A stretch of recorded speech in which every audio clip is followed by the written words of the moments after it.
Good morning guys, welcome back sa ating YouTube channel. Ngayong umaga is magkakabit tayo ng wood planks dyan sa gilid. Lalagyan natin siya ng WPC.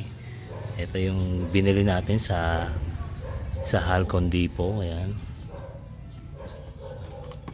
Para siyang kahoy pero hindi siya kahoy, may pagka plastic, pinaghalong plastic pala tsaka ng kahoy, kaya tinawag siyang WPC wood planks, wood and plastic composite na yan.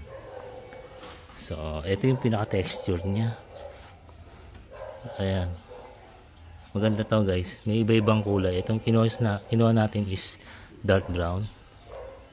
So ganito yung nilagay natin sa gate natin guys. Ayan. So itong kulay na to is thick.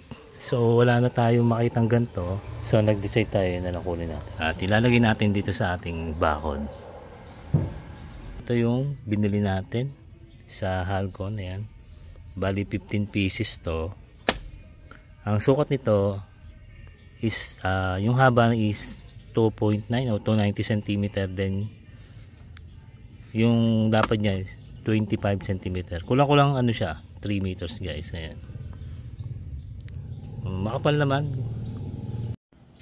Nga pala guys, ang bili natin isa dito is 600 ang isa.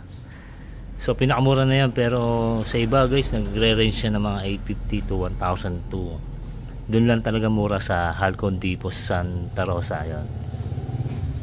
Visit nyo lang yung page nila, then mag-inquire na rin kayo kung ano yung available nilang kulay.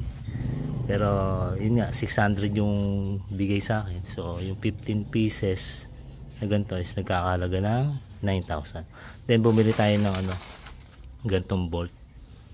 Eh mapapansin niyo yung yung ulo niya is walang pangontra. Yun lang leg niya. Ayan. Ang tawag dito is carriage bolt. Ang sukat nito is 516 by 1. Yan. Pagkasama yung nut is nagkakalaga ng 20. Yan. Ganito yan guys. Oh. Yan. Yan. Yan. So hindi natin nilagyan yung yung 4 na butas, dalawa lang kasi masyadong mahal, madaming butas, so dadaming gastos. Pero okay na yun kahit tigalawa lang. So ganyan din yung gagawin natin, tigalawa lang din. Pero dito sa nakabend, nabibend naman yung WPC natin, gagawin nating 4 para matibay. Pero dito sa straight na yan, lang, tagalawa lang. Mga kailangan natin syempre yung metro, sunglasses pag kayo magkakating para safe yung mga mata nyo. Then ito respiratory mask, kasi pag nag-cutting kayo dyan, mask guys, medyo mapulbos talaga tong WPC. Then ito grinder with cutting disc, syempre yung barena para pambutas, para ipasok tong carriage board na ang sukat nito is 516 guys, yung itong pinaka drill bit. Then ito yung mga bolts na yan. So gagawin natin guys, sukatan muna natin itong paglalagyan natin itong pinaka naka-cord.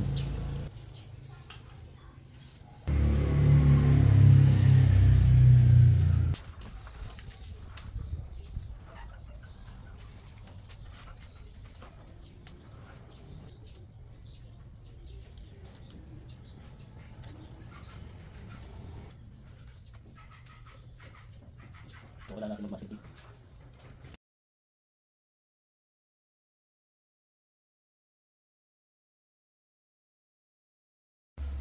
So ito guys, naglagay tayo ng masking tape para malagyan ng palatandaan yung pagbubutasan.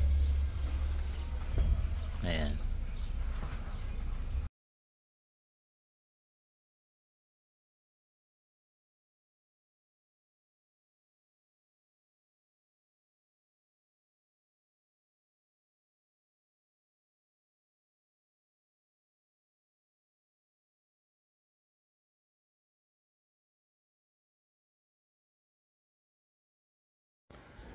So ito guys, nakabit na natin yung isang wood planks. Medyo nahirapan tayo kasi nakakurba eh. Kaya kailangan mahaba yung tornilyo. Medyo mahirap lang siyang higpitan kasi naikot din yung ulo. So mangyayari niyan, kailangan talaga merong nagpipigil doon sa kabila pa habang hinihigpitan. Tingnan natin sa labas. Ayan guys, nakalutang pa yung ulo niya. So kailangan talaga dyan is nakalubog. Ayos naman yan. Medyo mahirap lang to kumpara doon sa gilid na diretso lang guys. Dito kasi nakakurba eh. So kailangan dito is mayroong katuwang ka talaga dito. Ayan. So ayun guys, after natin malagyan tong isang to, ito na muna yung lalagyan natin, yung mga straight line. So dito kailangan talaga is dalawa kayo eh. Mayroong sa labas tsaka dito sa loob. So ako lang yung mag-isang nagkakabit, wala yung aking bataan. So ito muna medyo madali. So ito lang yung matitira. So mga 60 cm lang yan yung matitira kasi 230. So yun, tara. Ayan guys, so nailagay na natin yung isa. Pero sa labas yan. Sinukat na natin dito sa loob. Yan. Sakto-sakto. Bumutasan na lang yan.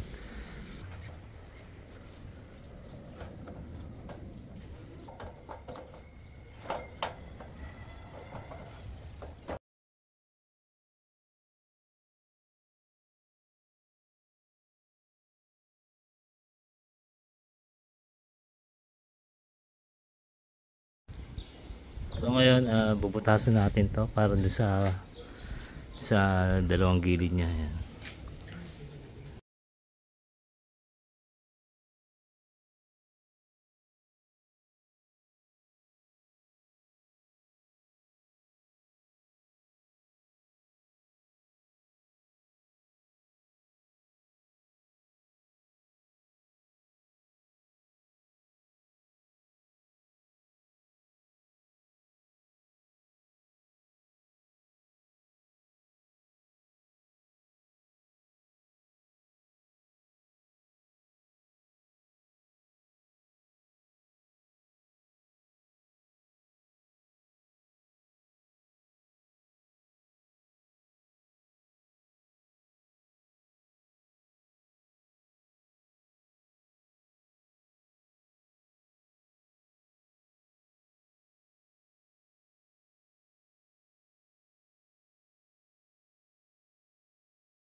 So ayan guys, natapos na tayo dito sa dalawang straight na to.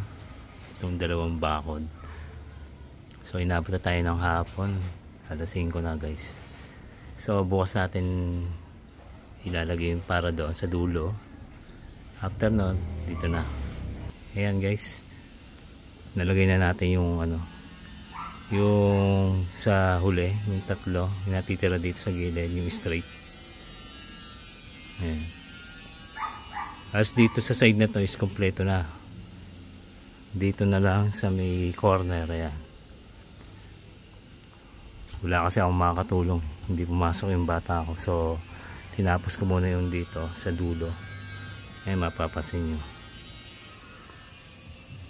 Tingnan natin sa labas.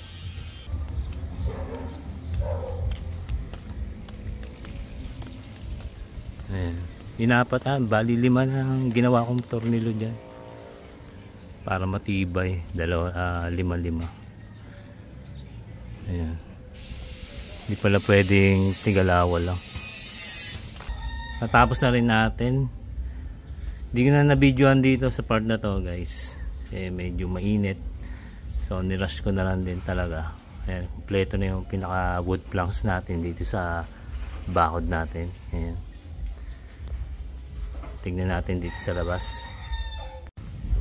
Tignan nyo na lang kung maganda yung pagkakagawa o bumagay ba yung kulay niya sa kulay ng grills. Yan.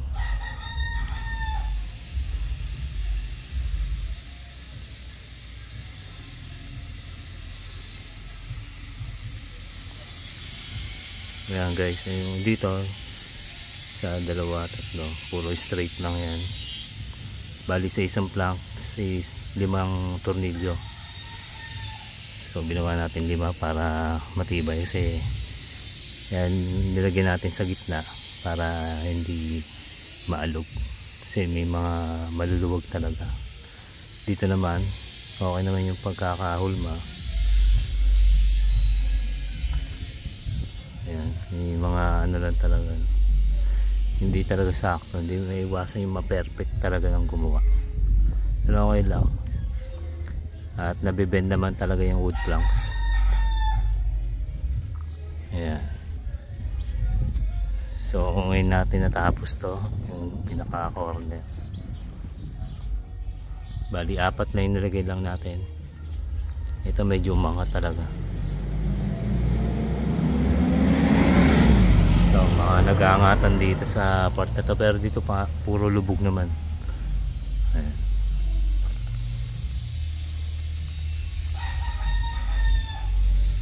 So yun lang guys, sana nakatulong yung ating project na ginawa sa itong tutorial paano maglagay ng wood planks. Madali lang guys. At itong planks na to is nabibili lang sa mga Home Depot, sa Wilcon. Ewan ko lang sa Wilcon kasi nung naghanap ako doon wala sila pero mahal doon. Doon sa Halcon Depot, kung meron man sa inyong lugar, mura lang sila magbenta guys. Meron silang page, search nyo na lang Jalcon Depot yan. Ang bili ko dyan is nasa 600 ang isa, pero sa iba nasa 850, 1,000, mahal na yan guys. So ayun guys, salamat sa panonood. Sa mga hindi pa nakasubscribe dyan, mag-subscribe na, then pahit na lang din yung notification bell para updated kayo sa mga videos na gagawin. Salamat guys.